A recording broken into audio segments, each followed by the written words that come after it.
The sky turned red over New York City. It happened without warning on a Tuesday morning.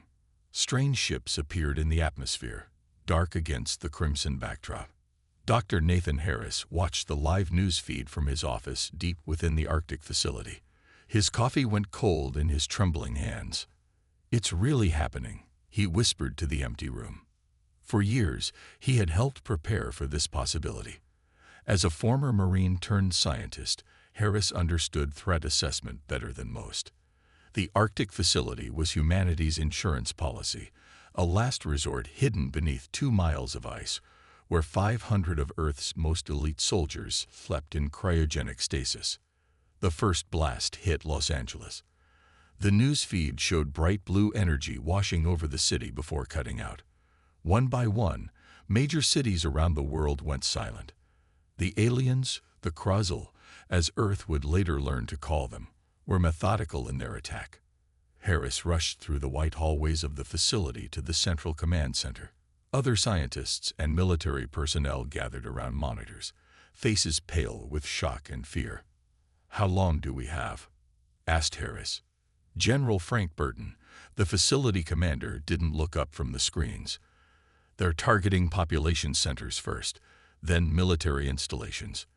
We're off the grid, but they'll find us eventually. Then we need to initiate Frozen Shield," Harris said. The room went quiet.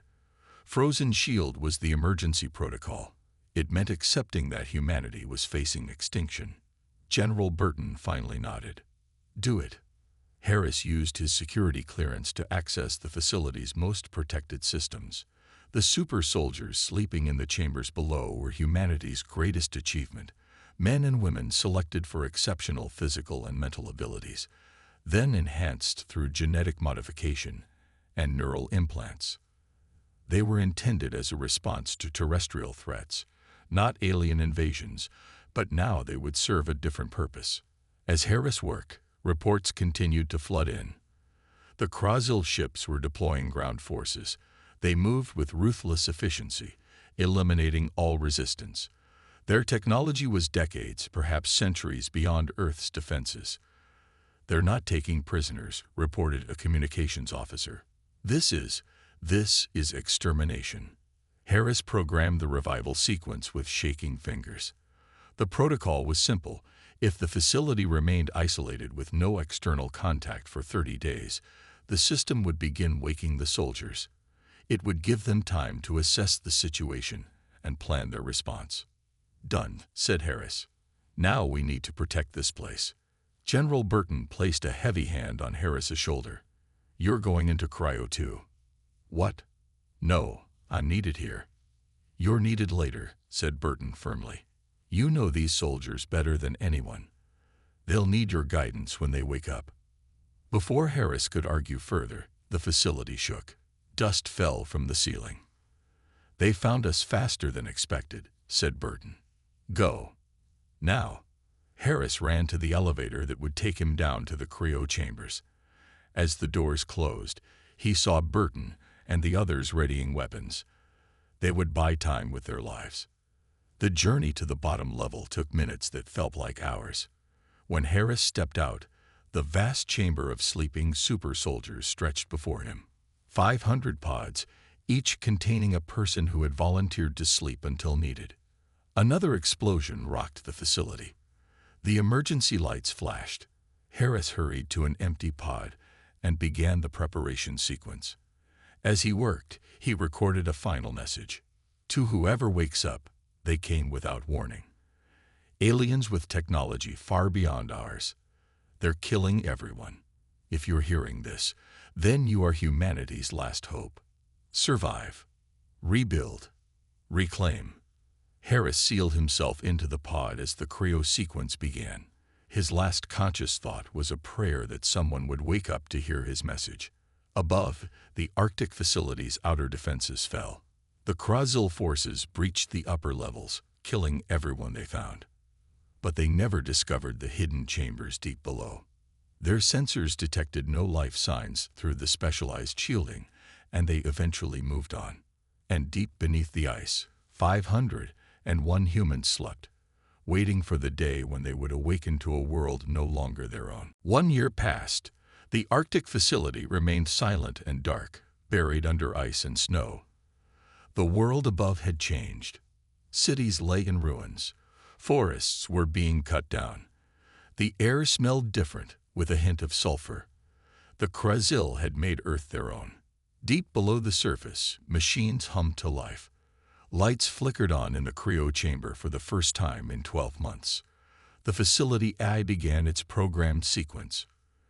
Emergency protocol activated, beginning revival process. Frost melted from the first pod. Inside, Colonel Abigail Winters stirred. Her enhanced body fought off the effects of long sleep faster than a normal human could.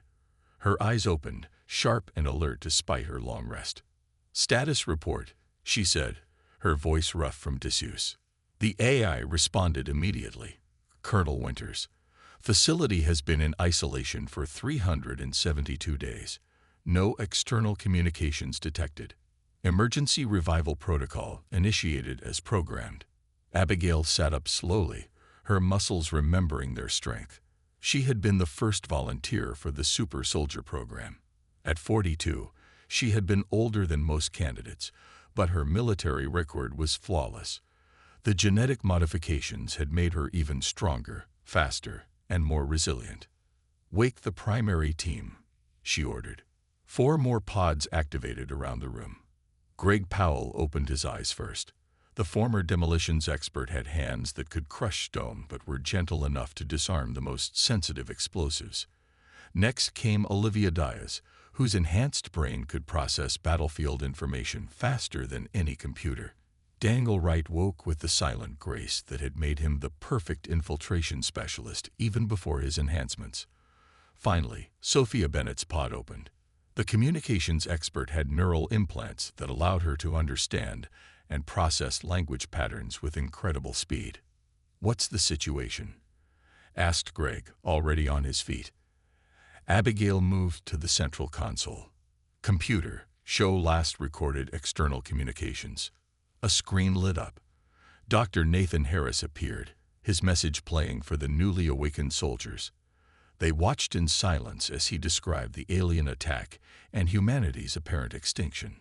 "Find Harris," ordered Abigail when the message ended.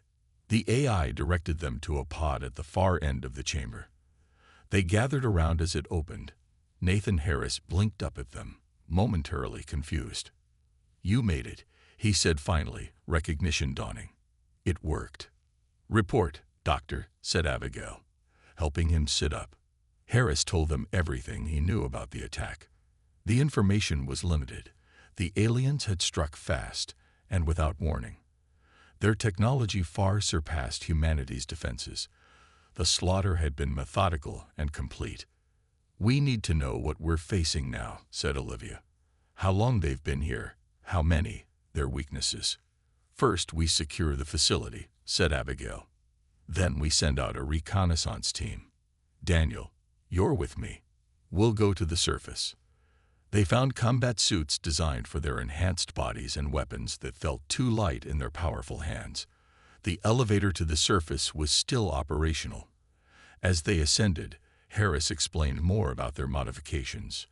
"Your bodies can withstand environmental conditions that would kill normal humans. Extreme temperatures, radiation, even some toxins. Your muscles are 3 times stronger, your bones nearly unbreakable. Your neural enhancements allow you to process information faster and communicate more efficiently as a team." The elevator stopped. They had reached the surface level. The facility's exterior doors remained sealed, untouched since the attack. "Ready?" asked Abigail. Daniel nodded, his enhanced senses already tuned to potential threats beyond the door. Abigail pressed her palm to the scanner. The massive doors slid open for the first time in a year. Cold Arctic air rushed in, carrying unfamiliar scents.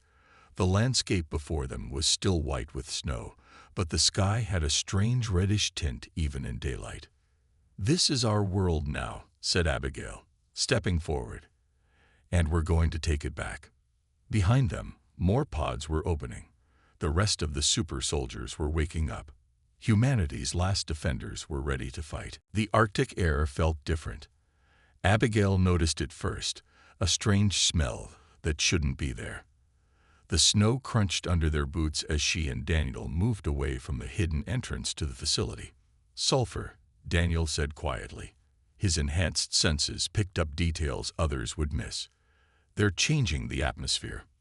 They climbed to a ridge that offered a view of the landscape. The terrain was still recognizable as Earth, but strange structures now dotted the distant horizon. Metal towers reached toward the reddish sky. Between them, smaller buildings hummed with activity. Daniel adjusted his vision enhancement. Movement at the nearest structure. Not human. Through his specialized goggles, he could see them clearly. The Krezil were tall and moved with an unusual gait on 3 muscular legs. Their upper bodies split into 4 arms, each ending in hands with too many fingers. Their skin was a mottled gray-green that seemed to shift colors slightly with their movements. "They're processing something," Abigail observed. "Mining or harvesting." They watched for hours, learning the patterns of the alien workers. There were fewer than expected. No large military presence, just workers and occasional guards. "They think they won," Daniel realized. "They don't expect resistance." Back at the facility, the others had awakened more soldiers from stasis. 20 were now active, with more waking every hour. Greg had begun inspecting the facility's weapons and systems. Sophia worked with Dr. Harris to understand the situation better. "The atmosphere changes are slow but deliberate," Harris explained when Abigail returned. "They're terraforming Earth to suit their biology." "How long before it becomes toxic to us?" Olivia asked. "Years, maybe decades for normal humans," Harris said. "But your enhancements might give you more resilience." Greg joined them, carrying equipment. "Our communications are picking up signals. Not just alien. There are human broadcasts, too." This news sent a surge of hope through the room. Sophia took over, her neural implants allowing her to process the signals faster than any computer. "Scattered groups," she reported. "Hidden in remote locations. Mountains, deep forests, abandoned mines. They're survivors." One transmission came through clearer than the others. A woman's voice, tired but determined. "If anyone can hear this, we're 27 survivors in the Canadian Rockies. We need medical supplies. They're only 50 miles from here," Sophia said. Abigail made her decision quickly. "Daniel, take a team of 4. Find these survivors, bring them in." While Daniel prepared for the rescue mission, Olivia and Greg studied the information they had gathered about the aliens. "Their technology is advanced, but not magical," Olivia noted. "Their weapons use principles we understand, just more efficiently." Greg nodded, examining a schematic of the nearest alien structure. "Their buildings aren't heavily fortified. They don't expect attacks." 2 days later, Daniel returned with not 27 but 34 humans. Some had found the group after the transmission was sent. They were thin, exhausted, but alive. Among them was Lisa Chen, a former park ranger who had led the group to safety when the attacks began. "We hid in old mining tunnels," she told them as the facility's medical staff treated the survivors. "The aliens can't seem to detect us when we're underground." "What do you know about them?" Abigail asked. "They call themselves the Krozil.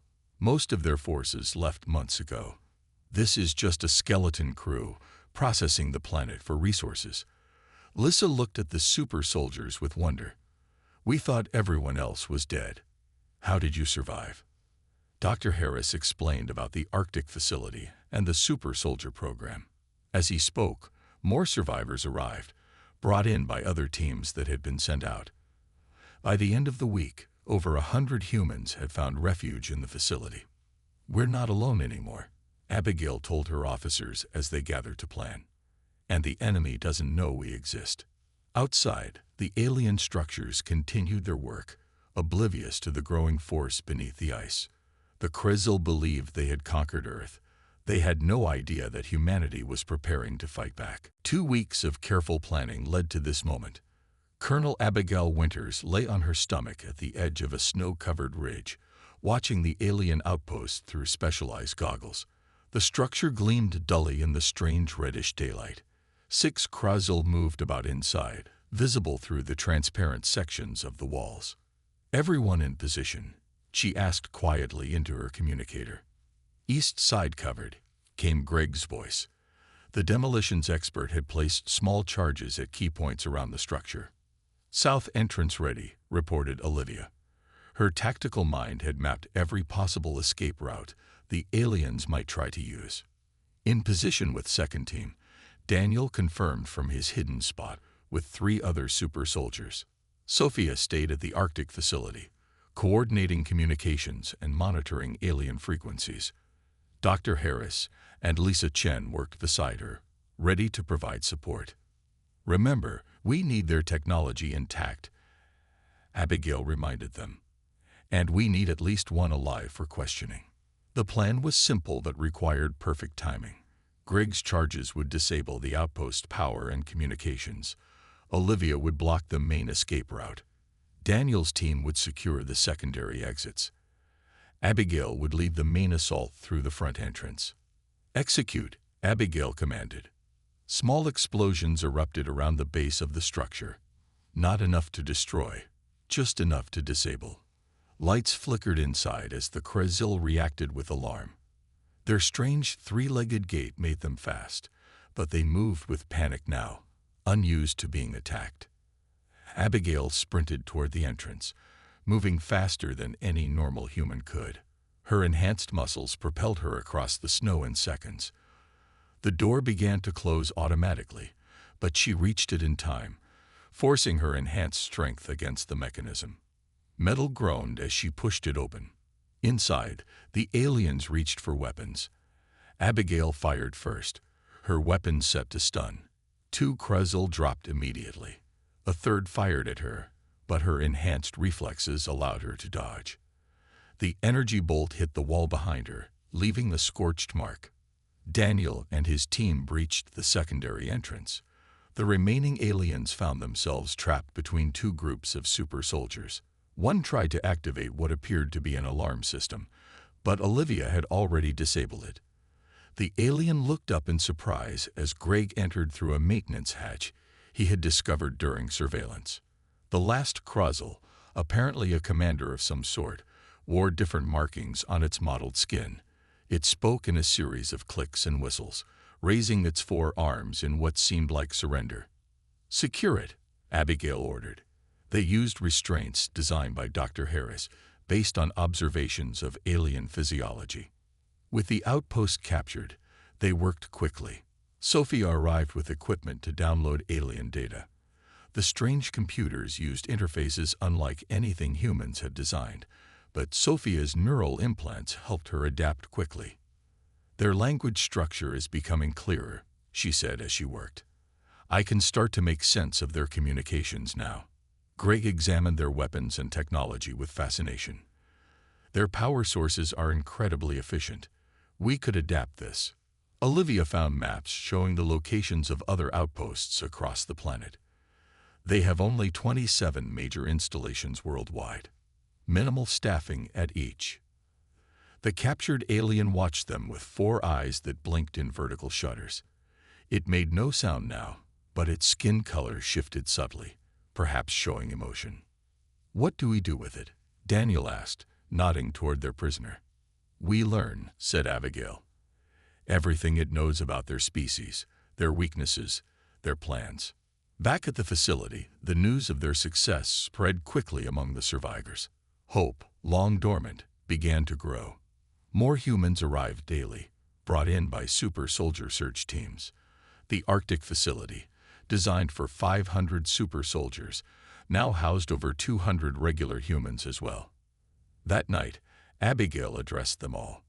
"Today was just the beginning. We've shown that the Krezil can be defeated. They believe humanity is extinct. That gives us the advantage of surprise." She looked around at faces filled with new determination. "We are not just fighting for survival now. We are fighting to take back our world." A month passed since the first attack. The Arctic facility had changed. What was once a quiet research station now buzzed with activity. The main chamber, originally designed for scientific work, had become a command center. Maps covered the walls, showing Krozil outposts marked in red. 7 of these marks now had lines drawn through them. Sophia sat at a desk surrounded by alien technology. Her neural implants allowed her to process the Krozil language faster than any computer. Beside her, the prisoner alien watched with vertical shuttered eyes. They had named it Click for the sounds it made when it finally began to communicate. Their ships won't return for routine check-in for another 2 months. Sophia translated as Click spoke. They consider Earth a completed conquest. Dr. Harris nodded. That gives us time to prepare. In another part of the facility, more super soldiers emerged from their cryo chambers each week. Now over 300 were awake and active. They trained in teams, learning to use their enhanced abilities together. Their strength and speed were matched only by their growing anger at what had been done to their world. Daniel led a group of 20 super soldiers on missions to find more human survivors. They moved silently through forests and mountains, using their enhanced senses to avoid Krozil patrols. Each week, they brought back more people. The facility now housed over 600 regular humans alongside the super soldiers. Greg worked with engineers among the survivors to adapt alien technology. They focused on weapons first, then vehicles. The Krozil hover transports were particularly valuable, allowing teams to move quickly across large distances without being detected. Their sensors are calibrated for normal human signatures, Greg explained during a planning meeting. Our enhanced biology reads differently to their equipment. That's why they can't detect us easily. Olivia used this knowledge to develop new tactics. We can walk right past their outposts if we're careful. They're looking for regular humans, not us. Colonel Abigail Winters stood at the center of the command room, studying the global map. Red dots marked known Krozil installations. Blue dots showed confirmed human survivor groups they hadn't yet reached. We're making progress, she said as her officers gathered around. But we need to expand our operations. Lisa Chen, now serving as liaison between the survivors and super soldiers, pointed to a large red mark in what used to be Chicago. This is their largest processing center in North America. If we could disable it. It's heavily guarded, Olivia cautioned. More Krozil there than all the outposts we've hit combined. But the reward is greater too, Abigail said. According to Click, that facility controls atmospheric processing for half the continent. The discussion continued late into the night. Plans were made, then revised, then made again. The attack would require most of their active super soldiers. It would be the largest operation they had attempted. Meanwhile, in the medical section of the facility, Dr. Harris made a discovery. He had been studying blood samples from the super soldiers who had been in the field. Their enhancements are adapting, he told Abigail when she visited his lab, evolving to counter the changes in Earth's atmosphere. I didn't design them to do that. Is it dangerous? She asked. No. In fact, it's remarkable. You're becoming more resistant to the Krozil environmental changes. Your bodies are fighting back at a cellular level. This news spread quickly through the facility. For the regular humans, it offered hope that the super soldiers would only grow stronger. For the super soldiers themselves, it felt like their bodies were joining the fight against the alien invasion.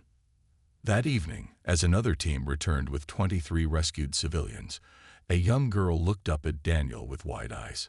Are you really going to save everyone? She asked. Daniel knelt down to meet her gaze. We're going to try. Across the facility, preparations continued for the Chicago attack. Weapons were checked and rechecked. Teams memorized maps and assignments. In the communications center, Sophia worked to jam Krozil frequencies. The time for small victories was over. They were ready to strike a blow the aliens would notice. The Chicago Processing Center rose like a twisted metal tree from the ruins of the once great city. Pipes and conduits spread out in all directions, pumping chemicals into the air. The sky above glowed an unnatural orange. 200 super soldiers approached from different directions. They moved in perfect silence, their enhanced bodies allowing them to cover ground quickly without fatigue. Colonel Abigail Winters led the main assault team. Greg commanded the demolition squads. Olivia coordinated from a captured Krasil hover vehicle just outside the city limits. All teams in position. Sophia's voice came through their communication devices. She remained at the Arctic facility, monitoring Krasil transmissions. Abigail raised her hand, signaling the attack to begin. The plan relied on timing and surprise. They still had one advantage. The Krasil didn't know they existed. Greg's demolition team struck first. Small explosions disabled the outer sensors of the facility. Lights flickered as power systems failed. The Krasil guards responded with confusion, their three-legged bodies moving frantically as alarms sounded. Now, Abigail commanded.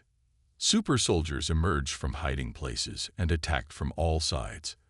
Their enhanced strength and speed made them devastating in combat. Many carried adapted Krasil weapons, now modified to be even more effective against their creators. Inside the control center, Daniel led a smaller team with a specific mission: capture the facility's main computer intact. They moved through corridors, encountering resistance but pushing forward relentlessly. "There are more of them than we expected," Daniel reported over the comm system. "At least twice our intelligence estimate." Olivia's voice came back immediately. "Adjust to pattern Delta. Draw them to the eastern quadrant." The super soldiers shifted their attack, herding the Krasil defenders toward a section of the facility where Greg had prepared a special surprise. As the aliens concentrated their forces, Greg triggered the charges. The floor collapsed beneath the defenders, trapping dozens in containment gel that hardened on contact with air. Abigail fought her way to the central processing chamber. 3 Krasil commanders stood there, taller than the others, and wearing elaborate markings on their mottled skin. They fired advanced weapons that forced even her enhanced reflexes to their limit.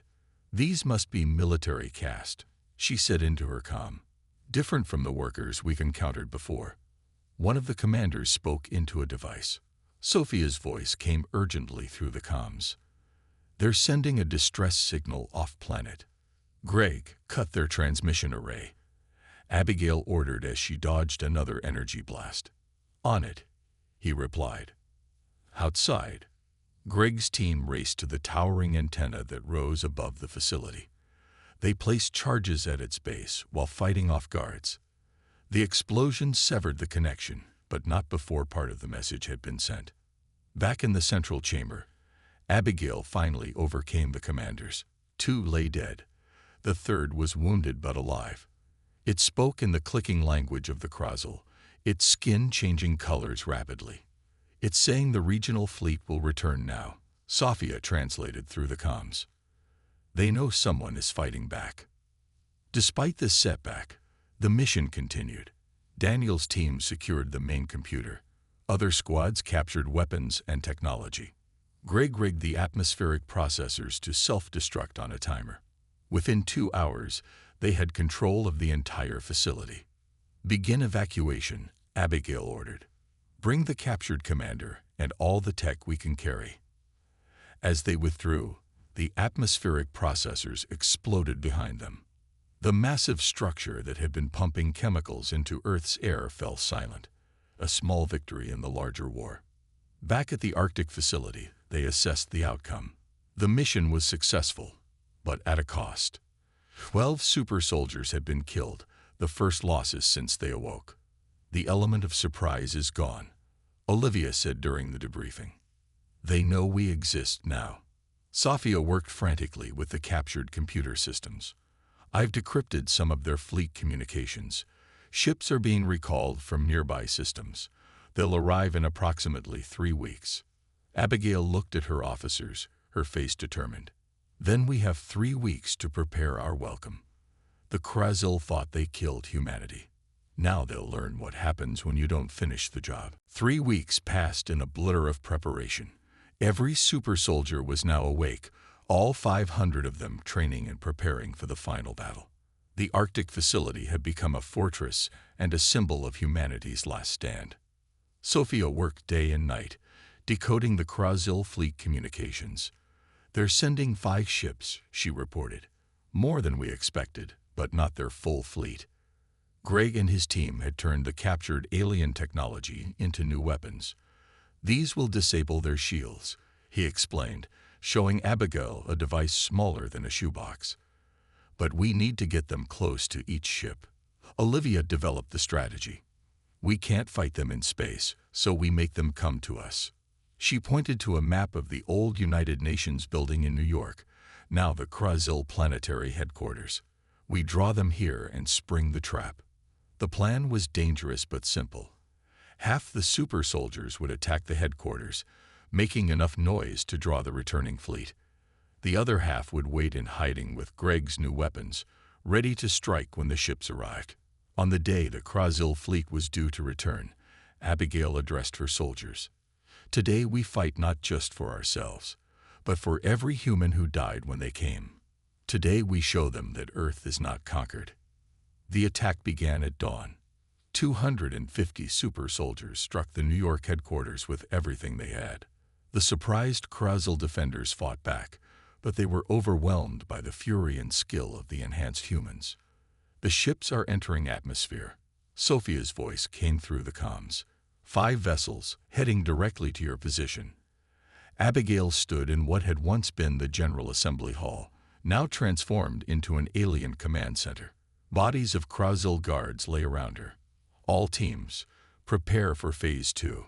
The air shook as massive ships appeared in the sky above New York. They were angular, with surfaces that seemed to absorb light rather than reflect it. Weapons ports opened along their sides. "Wait," Abigail ordered as the ships moved into position. "Let them get closer." The Krazil commander of the fleet appeared on screens throughout the building. It spoke in its clicking language, which Sophia translated through their comms. "It's offering one chance to surrender." Abigail smiled grimly. "Send our response."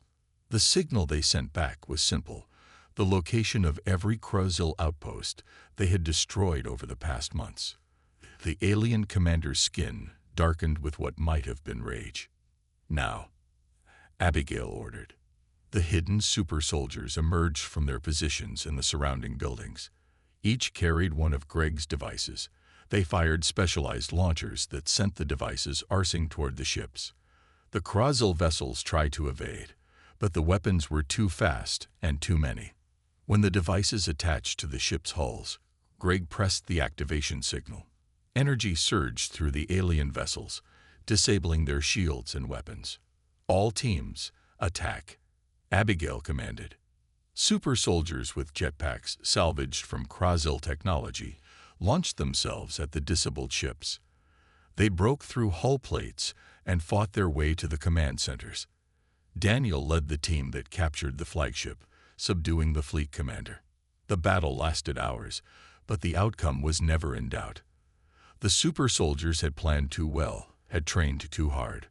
By sunset, all 5 Krazil ships were captured. In the days that followed, Sophia used the fleet's communication system to send a message to the Krazil homeworld. The message was simple: Earth was now under the protection of its defenders. Any further attacks would be met with the full force of humanity's wrath. The Krazil never came back. 1 year later, Colonel Abigail Winters stood on a hillside overlooking the beginnings of a new city. Humans had emerged from hiding places all over the world. The machines that had been changing Earth's atmosphere were repurposed to restore it. Alien technology was being adapted to help rebuild. "Do you think they'll try again?" Daniel asked, joining her on the hill. Abigail looked up at the sky, now returning to its natural blue. "Maybe, but we'll be ready." Above them, captured Krazil ships patrolled Earth's orbit, now controlled by humans. The super soldiers had become guardians of the planet, teachers sharing their knowledge of alien technology, leaders helping to build a new civilization. They had been created for war, but their greatest victory was the peace that followed.